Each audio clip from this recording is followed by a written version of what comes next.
ఉండడము, కొడుక్కో కోళ్లకో అనారోగ్యం రావడము, లేకపోతే ఏదో ఆస్తి నష్టమైపోవడమో, అప్పులు పాలవడమో జరిగింది అనుకోండి, ఇంకా మొత్తం ఎక్కడ లేని భక్తి వచ్చేస్తుంది మనకి.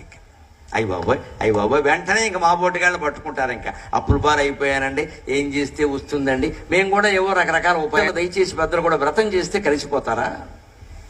నేను ఒక ఆధ్యాత్మికవేత్తగా మెడలో కండువా వేసుకుని మాట్లాడుతున్నానండి, వ్రతం చేస్తే కలిసిపోతారా? కొడుకుని కోడల్ని కూర్చోబెట్టి మాట్లాడొద్దా? అసలు తేడాలు ఎక్కడొస్తున్నాయో తెలుసుకోవద్దా? అంతేగాని దానికి శంకరాచార్య చక్కని ఉపాయాన్ని ఈ స్తోత్రంలో చెబుతున్నారు. ఏమిటో తెలుసా? ఆపత్సుమగ్నస్మరణం త్వదీయం. అమ్మా, ఆపద వచ్చినప్పుడు మాత్రమే నిన్ను ప్రార్థిస్తాం, మాకు అంతకంటే చేత కాదు, ఏం చేసినా మంచిది అన్నాడు. దానికి లాజిక్ నేను చెప్పాను కదా, ఈయన మించిన లాయర్ లేడు, పెద్ద లాయర్ ఈయన. బాగా వాదిస్తాడు మన తరఫున, దేవుడి తరఫున కాదు, మన తరఫున వాదిస్తాడు. తప్పు అన్నాము, నువ్వు అన్నాను వీలేదు. మేము ఆపద వచ్చినప్పుడే గుళ్ళోకి వస్తాం.